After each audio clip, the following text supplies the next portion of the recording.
Welcome back, Virgo. I'm Megan of North Star Astrology, and this is another general transits reading for those of you born with your sun, moon, and or rising signs in the sixth sign of Virgo the Virgin.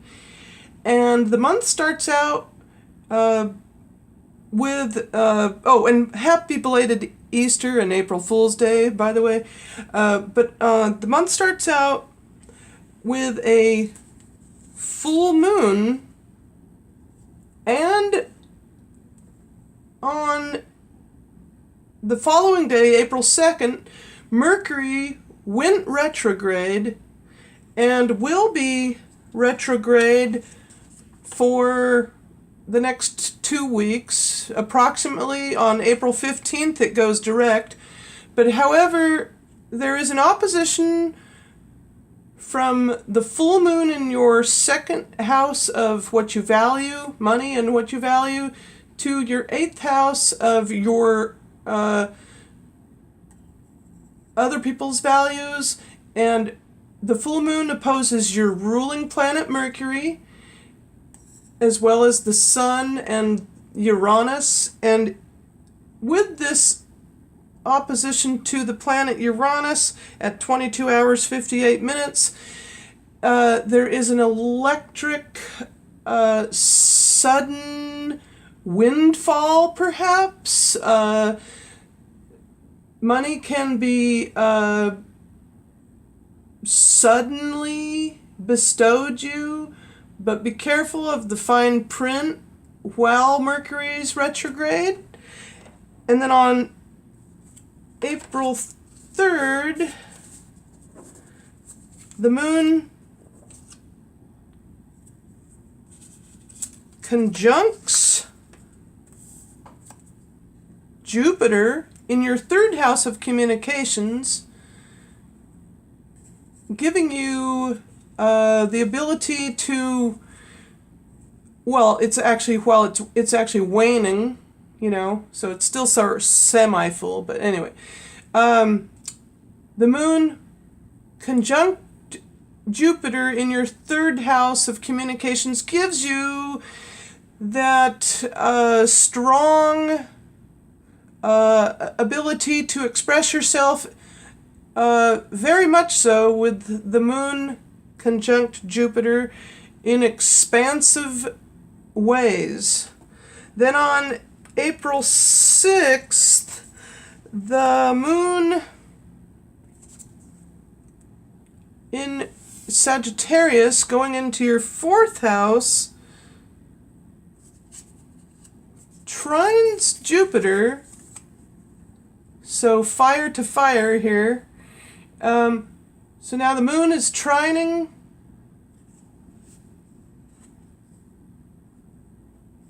April 6th. The moon trines Uranus. I don't know if I said it incorrectly. Okay, so the moon trines Uranus, again, with a very harmonious flow to whatever you're hoping to do around the home, perhaps remodeling.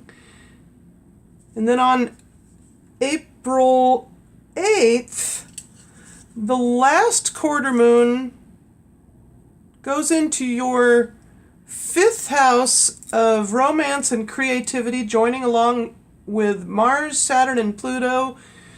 Very strong emphasis on wrapping up last-minute art deals, art projects, maybe ending a romance. Hopefully not, for your sake. Then on April 9th,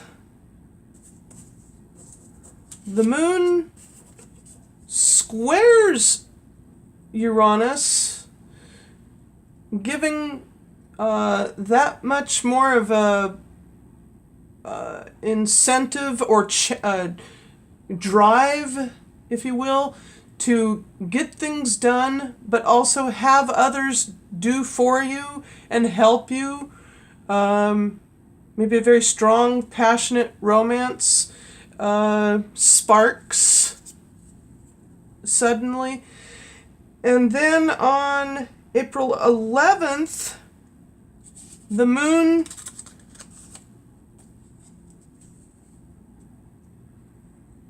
in Aquarius sextiles Uranus.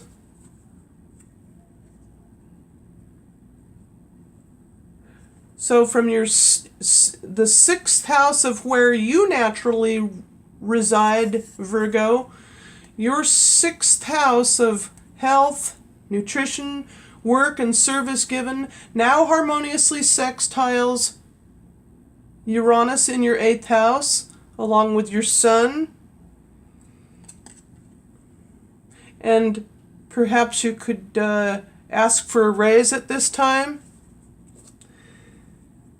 And then on April 13th, the moon trines. The moon goes into your 7th house of others, along with Neptune there in Pisces. So the moon's in Pisces, and since Scorpio is in Pisces, it now trines. The moon trines Jupiter.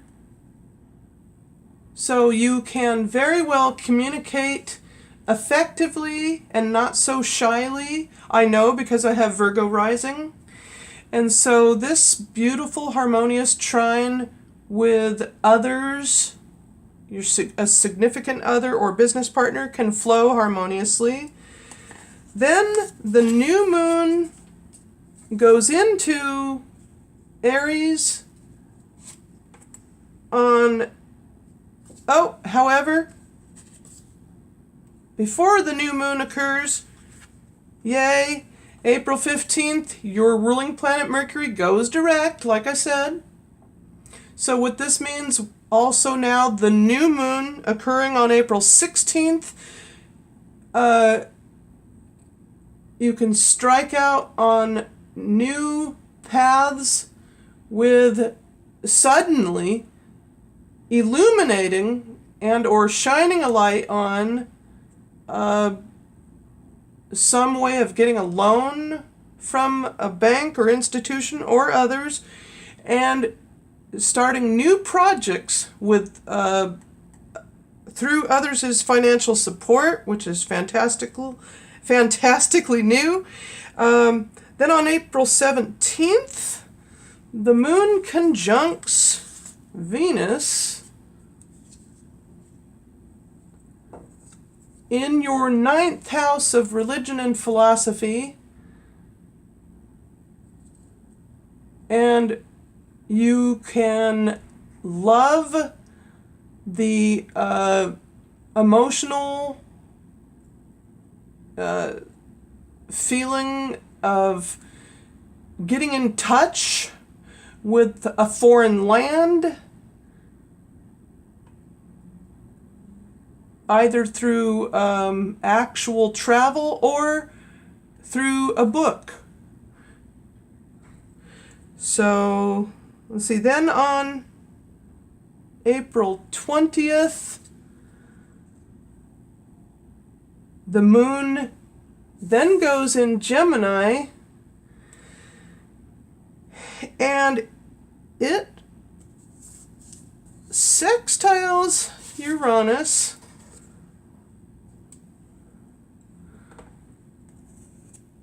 So the moon to Uranus here, 8th to the 10th, or 10th to the 8th. And that happens at 14 minutes, 28 seconds into the hour, April 20th. Something to do maybe with career focus in an emotional sense. Again, with a harmonious sextile to your 8th house, and now your ability to speak directly now that Mercury is direct. Something to do, I don't know, because this is only general. Then the first quarter moon happens on April 22nd in your 11th house of friendships, goals, wishes, and that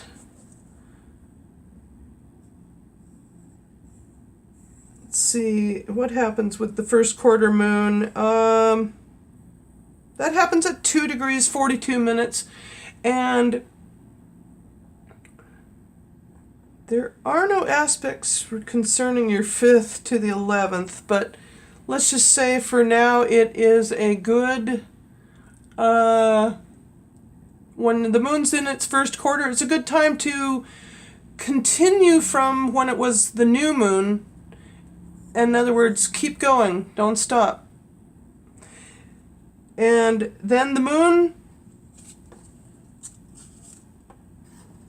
goes into your 12th house, into the sign of Leo at 17 minutes 20 seconds, along with the north node of the moon in Leo, also creating a need to go within and meditate. We're coming up to you, Virgo, again. See, then the moon, the moon trines Uranus, being that while it's still in Leo, to Aries, both fire signs again, you've got a beautiful, once again, wonderfully beautiful, harmonious trine and flow from your 8th to your 12th house. Then on April 26th, the moon goes into your sign, goes into Virgo, into your first house of the self and body, which you may want to be careful of how much you take in terms of what you eat. Eat healthy, drink plenty of fluids with the moon in this placement, because it can cause weight gain. And being that Venus is in Taurus over here, lots of overindulgence this month of April. And then, of course, the moon, when it goes, while it's still in your sign, trines Pluto in Capricorn in your 5th house. So you can take more action toward the end of the month in concrete ways and manifest things very transformationally, insightfully, and go deep with any kind of creative project you're into. Some kind of literary writing endeavor. Or if you're a male, go along. Sports, big time. All right, and then that's almost about it. The moon comes back around into your 2nd house of money again, opposing the sun once again when it becomes full on April 30th. And that is it, Virgo. And I hope you very much enjoyed this reading. I do try to do my homework on this, and it's not been easy lately, but I have survived a lot of turmoil, if you will. But however, I strive to do my best, and I hope you give it a thumbs up, comment down below, and or subscribe, however you wish. All right? Thank you so much. Bye for now.